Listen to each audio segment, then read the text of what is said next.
Hello, and welcome back to another RiftGuides WildRift video. For today, we are going to take a look at one of the most broken AD carries of this patch, Xayah. And we'll break down everything there is for you to understand how to play this champion, what this champion loves to do, and some cheeky combos. So, let's get right into the build. For runes, you take Lethal Tempo and Brutal. After this is Giant Slayer, Bloodline, and Overgrowth. For your items, you will go for Gluttonous Grease, Bloodthirster, Navori Quickblades, Infinity Edge, Mortal Reminder, and Starrick's Gauge. Now, let me tell you why you want all of these things. With Lethal Tempo, you get up to 100% bonus attack speed, which is almost always guaranteed if you learn about the Quick Root combo. Your build is also very high AD and therefore kind of lacks attack speeds because you only get attack speed from your second ability and Navori's interaction, so therefore it will be just so much easier for you to get these attack speed stacks easily stacked up. Giant Slayer is just the most broken rune. For AD champions, there's nothing that comes close to Brutal, especially if you're an AD carry. Bloodline is very nice to just have more sustain, and Overgrowth just synergizes really well with an AD carry, and especially well if you go for Starrick's Gauge. For your boots, Gluttonous Grease, because these are the best boots you can possibly get on AD carry. Bloodthirster, the best starting item. Please don't follow the leaderboard Xayah builds that go shield bow, it's literally trash. Like, I promise you, it's awful compared to Bloodthirster. And after this, you go for Navori Quickblades, then for Infinity Edge, then for Mortal Reminder, and then Starrick's Gauge. So all the other items seem quite normal, right? Navori Quickblades for the ability, like the cooldown reduction on your second ability, Infinity Edge because you crit a lot, Mortal Reminder because of Armor Pen, but why exactly Starrick's Gauge? Well, Starrick's Gauge, number one, grants you HP. You also have HP gain from Overgrowth, so the shield of your Starrick's Gauge will be empowered, and the item Starrick's Gauge grants you the highest AD possible. If you believe that Guardian Angel will be better, you have to think about, okay, will somebody even peel for me if I go into Guardian Angel, or will they all just run away? Guardian Angel will make you, well, will at least protect you from getting one tap because you're revived, but then again, you can make the argument, well, you might as well just buy Crown on any AD carry as your last item because then you're literally immune and can play like an absolute psychopath. But yeah, not all AD carries, well, let's put it this way, it requires you to very much understand how to abuse Crown as an AD carry as your last item to make it really powerful. Guardian Angel and Starrick's are just way easier to use, and Starrick's, well, as I said, grants you the highest AD possible, and on top of this, it also grants you a 75% bonus HP shield, which Starrick's alone without any Overgrowth HP is going to be 300. So, it is just way better if you get Overgrowth into like the equation as well. And for your enchantment, usually you would go for QSS, but in this gameplay I'll go for Protobelt because, well, why not? Anyways, thank you all for watching so far. It would be so nice of you to sub to this channel and just support me in that way. We have more videos planned, we have a breakdown, we have the tier list, we have so many different things, and even more jungle clears so you can always be up to date. What's the fastest jungle clear, what can be done better, and everything that's basically on your mind when it comes to WildRift. And by the way, stop doing dragons. Anyway, let's get into the video. Hello, and welcome back to another RiftGuides WildRift video. This video was already shown on my other channel without any commentary, just a live stream commentary, but I thought it's such a good game that showcases what a Xayah can do and why Xayah is such a good champion in this patch that I just wanted to talk over it again and give you an idea what Xayah can do, what you can be doing better on Xayah, and how strong she really is. So let's start with the matchup. Okay, so we have Xayah army into Draven Pike. This is one range champion, one melee champion. We have two range champions. So what does this mean for us? We have the natural advantage as long as we abide by a few rules. So what are these rules? Level 1. Pike will most likely have his first ability, which will conveniently call Q.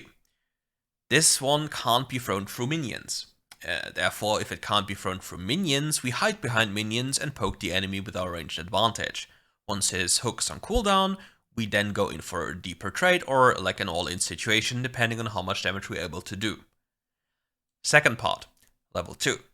Now we need to be careful to not get flashed on because we can get instantly killed. Take a good look. He has Electrocute and they have a Draven. They deal a lot of damage.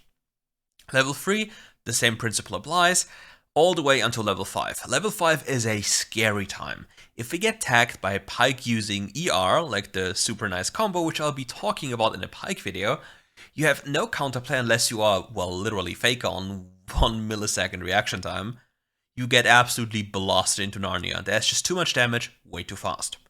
So, what do we have to keep in mind here?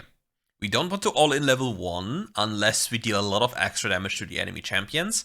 We don't want to get hit by a hook because that's death. And if we get hit by a hook, we need to constantly trade back and aid our ally. Like if we get hooked as a Xayah, we are doomed. If our support gets hooked, there might be a world in which we can win, but there's one thing you always have to remember.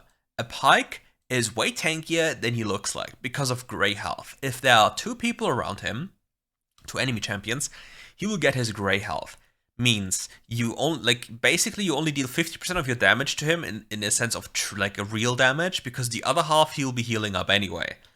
So if you take a trade with Pyke, you need to be thinking about, okay, is this even a favorable trade for us? Because he can just vanish in the fog of war and fully heal, especially if he's running a second wind, because then the lower he goes, he can abuse the second wind mechanic to restack his grey health and abuse the low HP bar of himself from second wind and then go back into the river. It's really dumb, it's really broken.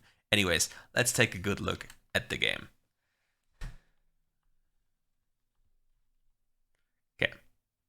My Nami is a little bit late, chilling, relaxing, having a great time. We stay at maximum distance because we don't want to get attacked here. Many Pyke players will just walk in this brush here with the home guard bonus, having their first ability charged and then just hook you. If you then get hooked, you instantly lose your flash and it's not worth it. So what I do in return is I just place my ward at the edge of this brush and then I just wait and see what they're doing. That's all I'm doing. So now I'm chilling. Like, my support isn't there, I can't play. My support has no fear. She's just walking up, and if anybody face checks, she's just doomed. Next rule we have to abide to is we don't see the Pyke. And as you see, I'm staying behind minions. I'm walking back soon, and she should not do this, because nobody sees the enemy support. So we should assume he's here, and the enemy assumes we are here. Like the Nami's here, therefore it's kind of a risk we should never take. Okay. We spotted the Pyke, and now we're hitting some juicy damage, some poke damage, but where's Mr. Pyke? Where is Mr. Pyke? Mr. Pyke comes back from base with the home guard bonus, so he's basically being rewarded for being late, and as you see, because the Nami is hugging the wall, which you should never do because you basically limit your wiggle room, you can't wiggle left and right because, well, there's a wall close to you. So you can only realistically dodge right, and if we assume people dodge, then the Pyke would just hook here and you would get hit unless you have the biggest balls on the planet and just walk away in a straight line and pray for better days. But yeah, now we see this play happening. If the Nami gets hooked, we need to all in the Draven. Okay. We immediately swap target, we immediately exhaust, and we keep on attacking. We keep on attacking and we run after them. There's no fear. We keep on hitting him. We instantly skill our third ability and hit him as well. Okay, now we have a problem. We need to push the wave as fast as possible, but there's one thing that will come back to bite me, and I already know it, and it's going to be the home guard, which we previously talked about. Because now, I'm walking back, I'm not thinking of anything bad, I'm just, chilling, pressing my reset button, seeing him here, okay, everything is fine. But what is happening very soon to me? I get my gluttonous grease, very good. I have no information about jungle right now. We are winning, I still have flash, so theoretically speaking, I can't really die unless I mess up, right? So yeah. But my support, even though she got hooked, that was good enough for me to punish the enemy. So we see Vi now, so we can play. The enemy is smart enough to hit me, and this actually stuns me. In no world should it ever stun me. And because I agreed for the kill, I die here because the Draven gets second ability reset by catching his axe. To quickly give you an idea what I wanted to do here, let's quickly break it down for you. So now, it's very unlikely for the enemy to assume that I keep on walking forward because I'm like, that is only what psychopaths do, and well, hello, it's me. And therefore he would straight hook down there, right? Or maybe hook the Nami because he knows she doesn't have flash. So I moved forward so I can use the room here, and I just didn't think I would get hit. So this happens right now, I get hooked, and then I get stunned here, because, well, just take a look at this, it's kind of unfortunate, isn't it? Because if I don't get stunned here, nothing bad happens. But because I'm not able to attack for like 50 billion seconds due to how the things went down, it's just a death angle for me. Yeah, kind of unfortunate. But again, it's not the worst of it for us because we're already really strong. I get another longsword. In case you didn't know, Xayah has a very powerful combo with your second and first ability and then into your third ability. If you have your passive feathers available, you can instantly cast an auto attack into your first ability. Only works if you have your second ability active, by the way. And then you can instantly, as you throw out the cast of your first ability, recall your feathers with your third ability, and then the then the feathers will come back delayed, but they will still count towards the root on the enemy. And that's so much damage and inserts the enemy and guarantees you to gain so many lethal tempo stacks. My Nami recalls there's nothing for me to do, there's not even a point of taking any risks, so I chill at maximum range. Like, I'm not playing until my support is back, because then life becomes so much easier. And here is the pike. If he hooks me, he dies, by the way. They just die. They just suicided for fun. Like, I just one-tap them. That's just, yeah, as you see, I didn't even need to ult, and then the Draven just instantly gives up. But yeah, like, there was just no way they could ever win when the wave was in such a position, like so many minions, and I just get a free kill here. And a wild Orianna and a wild Y appear as well. So yeah, we don't get any platings today. Feels bad, man.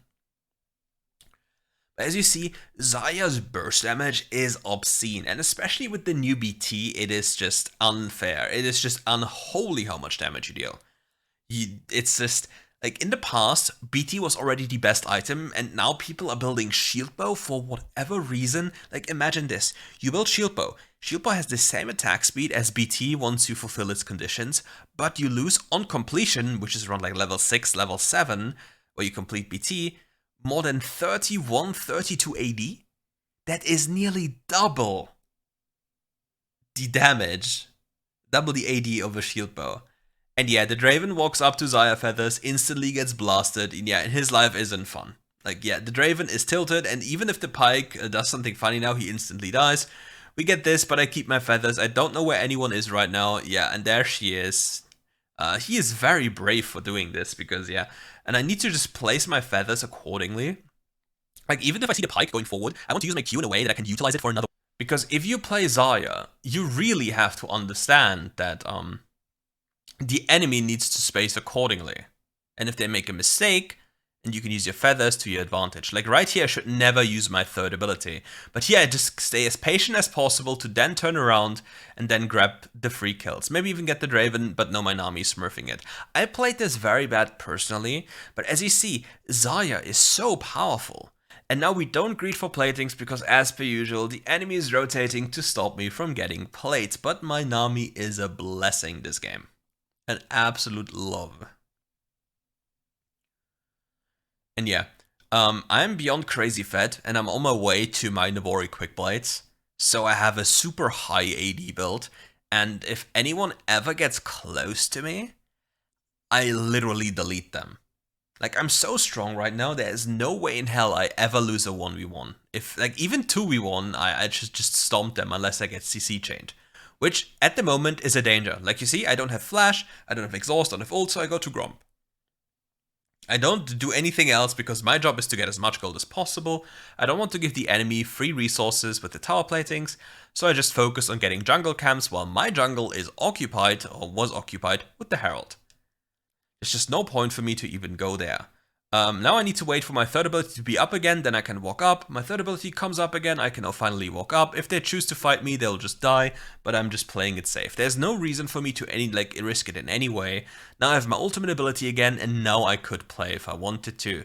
Because if they make any type of engage on me, they just instantly die. But you see, I'm just playing, just walking up, hitting him. He tried to go for a play, he got instantly killed for it. And yeah, this Draven is not gonna live. He is on the tower, so I just need to use the space. I need to create space with my feathers. So let's break it down for you, because diving is something many people don't really do. Okay, so you see his pathing. His pathing is here. So what can I do with my feathers? Generally speaking, as an enemy, you want to avoid feathers by by walking against how they are placed, right? If they are placed this way, you want to obviously, keep on running that direction. You don't want to be walking through an entire wall of feathers that is then recalled and kills you. So I use my first ability to place my feathers up here so I can circle around him and force him to either walk out of his tower or to fight me, to brawl me under his tower with raw auto attacks. But I have a 2-level lead, I have ultimate, there's no way I die. Like, I'll even get exhaust ready. Like, there's no way he can survive. As you see, place it down, quick combo, root him down so he can't even escape. He exhausts me, there's no way he can do anything. Ultimate, just to reset the turret aggro's, to not take too much damage, and yeah. Now take a quick look at my team. Is my help even needed? Not really, so I just go for the platings. Free money, free real estate. Depending on how it looks like, Xayah is also very, very, very brave for doing this, because if she messes up slightly, as you see, this was the quick combo. She just loses all her HP without even critting. It's crazy how much damage this champion does. And now I'm trapping. Oh, Xayah, she wanted to do... Feels bad, man, for her. Yeah, we are beyond fed. I really want to stay for this tower, so I tell my Nami to stay. We can just do whatever we want, and we can just run down this Draven. We get the bonus movement speed from the Nami, we do the insta-root, and he's just dead. You just don't survive this. Like, he's worth 150 gold, like this poor soul. And now take away the enemy jungle, because we're already here, and then it's time to go base. We are filthy rich. There's way too much money. And don't forget to take the medium crocs, they're worth a lot of money. Like, these two combined, if you can, without wasting too much time, like 56 gold. That is not too little. Grab another longsword. We are beyond fed right now. We have so much AD, and we are getting closer to the Infinity Edge, so we literally one-tap somebody as like the moment we walk up. There's just no hope for them. Oyone gets his shield bow proc. We are approaching from a different angle, but it's very difficult for us to do anything right now. Like, sieging is very hard, so we are basically just stalling for time and looking for plays, just looking for a mistake on the enemy's part. He hooks me, which I don't agree with, that is a death sentence, and now I just go in. Like, I'm so fed, I saw Xayah on the other side of the map, I can just run at them, be a little bit crazy, they can't really defend themselves, and yeah, they're dead. This could have been triggered earlier by my teammates' assistance, but well, I'm so fed as an AD carry, I can just do whatever I want because they lost all their lockdown. They don't have anyone else, so yeah. They just have no chance. Checking for enemy jungle camps, very important. Whenever you take them down, quickly glance into their jungle and yoink everything you can find. They simply don't deserve anything. And once you're in there and you see some ally being assaulted by them, quickly trap them, do the quick combo again, find the little pike, and execute the pike. Now we look for more. This is not really necessary. We should just go for the top lane wave and then recall. But we can do the same thing on the mid lane wave and really hope to get this blue buff. Can this blue buff get us killed? Potentially, but I don't really think so. There's not enough on the map to actually do anything to us. With the ward placed, if we placed this first ability a little bit better, we could have been fine. And here, I'm a little bit afraid, but I can't really die if I keep my R, because as long as I have my R, there's nothing that can happen to me. And immediately turning onto the Grom to just lifesteal a little bit, because it's so important, and instantly root the pike again. Like, if you get this down to properly root people on Xayah, your burst damage is so crazy. Like, you really don't need to fear anyone. Like, even here, like, turrets don't matter to me. Like, it really isn't relevant. I just start hitting minions, I heal for billions, and it just doesn't matter. Like, Xayah is easily one of the most powerful champions on this patch. And my Nami even takes crown here, which is not even that awful because she simply can't die. But Orianna seems like, you see, Orianna is an issue champion for me. Because usually I can never walk up to her and he flashes on me, he hooks me in. I should be able to survive this, but yeah, I need to bail out. I really need to bail out. I didn't think it would hit me, but I'm so rich now, I really don't want to extend this any longer. I got my item. There's a bot side to clear. I probably can even get a Protobelt enchant this game, which I shouldn't go for. Like, it's really ballsy. QSS is way better in this game. Like, way better, because it doesn't force me to use ult on Xayah ultimate, and I can cleanse the Teemo blind. But now, making sure that my time is efficient. My jungler died, so he basically lost all rights to his jungle here, because, well, there will be fighter on dragon, and the winner of the dragon fight will most likely take jungle anyway. So yeah, I'm the one winning this game, so the resources on me and knowing that it's me will be more impactful than that of a Nyla just having 50 accidents in a row. Maybe I can kill him here, but my team is having fun in the mid lane, just running at the mid lane tower, which should just technically never work because they have an Orianna, and Orianna just wave clears, right? So it's basically just like a wasted attempt when we can just play side lanes. But yeah, my Yone goes crazy here and just kills them. However that is possible while I just took away their stuff. And then I rotate back into middle lane to take down the tower. Then we rotate down to the bot lane to take down this tower, which is completely free. And we do it so fast because we have so much damage. As you see, my stacking ability also applies to towers, and it's a breeze. Now we hide away in the enemy jungle and try to take their camps, but yeah, the Teemo shrooms, so we lose 50 billion HP because these shrooms are simply not fun. If I remember correctly, there will be a slight accident here very soon because of a Teemo shroom. But yeah, just take a good look. We saw it very delayed to be placed here. I get hooked, I get CC chained, and I get CC chained for so long, and I even go forward and I flash into the shroom. Will I die? Yes, I do die. It's a rough angle. But you see, if I paid more attention, I would have seen that shroom like the fraction of a second where that shroom was placed and would have flashed differently, or maybe not even flash at all out of panic, and then I would have been fine. If I also avoid the early hook, I'm also fine. And if I play it differently, I'm also fine. Like the death there is 100% on me, and it could have been done 50 times better. But again, Xayah as a champion loves for the enemy to go into you. You don't want to really run into the enemy champions because then you can't really utilize your feathers. It is so much easier for the enemy to then just walk into you, which is just perfect into Vi, right? Like she'll always ult in your face, and therefore her team is kind of forced to follow up, and there'll be a trail of feathers behind her because you continuously hit her, and then she just instantly dies. And on this map we see the lovely Baron is up, so this should be a free Baron. Like, we have so much damage, we can just nuke this. It is not even like 30 minutes into the game, and we are a fed AD carry with a Yone, so we just die. The Pyke, for whatever reason, dashes up and just gets nuked into oblivion. Now we have only one inhibitor left to be taken down. What we can do now is we can force the enemy to basically over-rotate. We send one person on the non-inhibitor lane and all the other people on the super minion lanes, and therefore force the enemy to make a decision. The enemy cannot really leave their base, and if they leave their base once, we just, well, take everything there is. The Sign can even suicide to get the tower, and we just need to be really careful to not get hit by too many Teemo shrooms. They are really scary, so we basically have to wait for a few more minions to hit to get more lifesteal. Now we are basically a wall in the mid lane. Like, who can go past us right now? They position themselves in a way where they have to deal with the bot wave, they have to deal with the mid wave, but they can't deal with this. So whatever happens, my team will take care of this, while all I have to do is make sure that they don't walk this direction for free. If they walk this direction, I can just hit the Nexus. If they walk this direction, I can just kill them. So whatever they're doing, they're basically on the losing end, and if they walk at me, I just walk backwards. There's nothing they can do. They just basically lost. They're checkmate.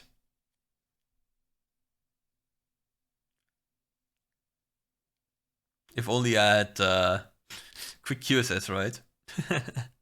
We take that inhibitor, they have nothing left to do, and we just blast them. And it's GG. Cool. If you want to learn more about Xayah or general champions, be more than welcome to subscribe to the channel. It would be very nice to me. And you'll definitely learn more than basically anywhere else. Thank you all for watching, and if you enjoyed the video, leave a like and subscribe to the channel, and see you soon for more RiftGuides content. See ya!